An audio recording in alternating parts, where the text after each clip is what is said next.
Good afternoon, everybody. I'm Elizabeth Bowers, Advancement and Communications Director for the Ann Springs Close Greenway, and I'm so excited to be back in our Piedmont Prairie area of the Greenway. We're here at the Adventure Road entrance, and if you've ever mountain biked on Prairie Loop or hiked down to our train trestle, you've seen some of this area, but you may not have realized exactly what you're looking at. And I have Alex Cifra, our Natural Resources Coordinator, here to talk a little bit about what we do on the Greenway. And we also have one of my favorite natural resource experts, Andy Kane, who is also going to tell us about the Piedmont Prairie area of the Greenway that we manage.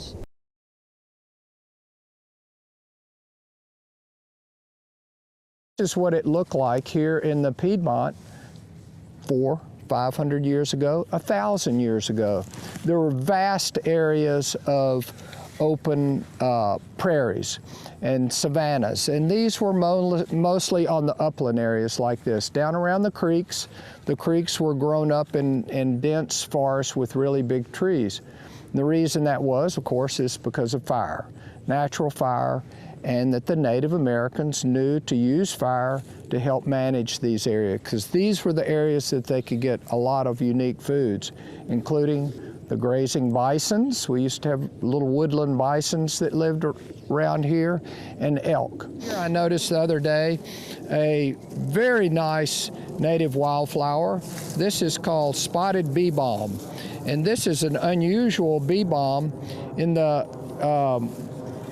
In the summertime, in August, this will be loaded with beautiful, almost orchid-like flowers that are just a haven for pollinating insects. There's a bee balm that most of us are familiar with. It's Monarda didyma, and that makes these beautiful, big, round, red flowers that are great for hummingbirds, but it grows along creeks. And this one has these beautiful clusters, the Monarda punctata, the spotted bee balm, and their flowers are kind of pink and purple and yellow, very intricate.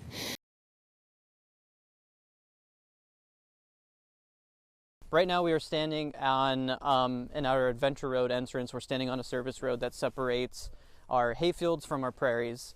This prairie over here to my left is our Schweinetz Prairie, or it is a remnant of a Piedmont prairie that we have on the Greenway. It's about 9 acres in size, and the best part about it is we are trying to manage for the endangered or threatened species, the Schweinetz sunflower or the Haliantha schweinetzi. This species is endemic to the Piedmont region of the southeast United States, so it's actually considered one of the rarest plants in the world because the Piedmont region of the southeast is so small. Now that the Greenway is in perpetuity starting in 1995, it made that a wonderful opportunity for this sunflower to be brought onto property. Now we have forever to manage it. In order to conserve the sunflower is determine what the best method to conserve it and also help with its diversity. We tackle that problem by trying prescribed burns. We have areas on the property where you have fenced off to allow no browsing and no burning, just to compare it to when we do burn outside of that location. So we try to implement best management strategies and run with them, and when we do that, it opens up the door of, is this correct, is this benefiting or hurting us, and then we are able to make decisions from there. So this is just a great example of one area where back in 1995 we had 3 blooming Schweinetz sunflowers and about 20 saplings or seedlings, and now today we had a count this year in 2022 with 350 total plants, and a lot more of those were flowering. The majority of them weren't, but that just shows hope for future Schweinetz.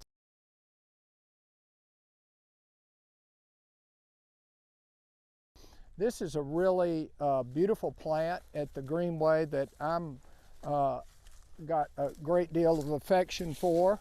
And this is called kidney-leafed rosinweed. It's a silphium, and a silphium is a type of sunflower. If you look at this leaf, it looks kind of like a fig leaf, and at certain times of year the stem of it will turn red and these veins will turn red.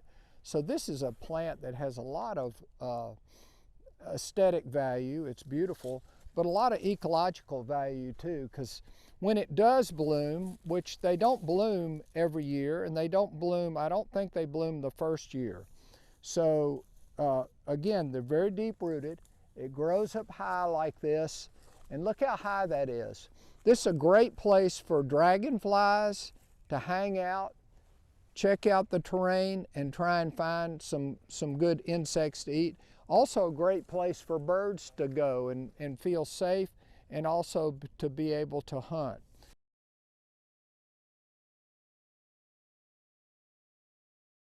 Fire is a great way to maintain and perpetuate an oak and hickory forest. So why don't you talk about, and pine trees. Pine trees are Yes. very important. So we use prescribed burning here on the Greenway for several reasons. The reason in the Prairie is for woody control, fuel load management, and it also helps because a lot of the native species that have been in the Prairie and the seed bank that is here, that has been here for thousands of years, have co-evolved with fire. The native species and the fire have been common in the past.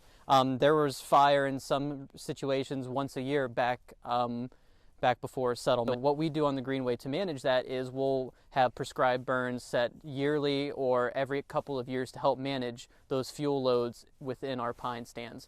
And this is just a great management aspect because it helps control fuel loads, it helps control the woody undesirable species growing in our prairies and our pine stands. It helps by introducing nutrients back into the soil after burns. It's also very good because it helps keep pest insects and diseases such as bacterial and fungal diseases away. So if you come over here, this is one of our pine trees on property. You could tell on the bottom of the bark here, you could see some burn scarring on it, which is very common. But if you also take a look towards the top of the tree, you'll notice that there are perfectly good green pine needles on it. So as you could tell, this tree experienced a fire and has experienced some burning on the base, but since it has co-evolved with fire and it has developed those strategies to utilize fire as a benefit instead of be harmed by it, it's able to survive, and it also provides that ability to continue to grow. Whereas if we transition over here to our sweet gum tree, which does not handle fires very well and is also a species of tree that we would prefer to keep out of our prairies, a pioneer species that could be fairly aggressive. If you look at the base, you'll notice that that fire scar that it has kind of eats away at it. And that is beneficial in this setting because we do not want these sweet gums here. So utilizing that fire helps maintain our population of the trees that we want to keep and that have co-evolved with fire, and also the trees that we do not want to keep and are trying to remove to help preserve diversity of our property.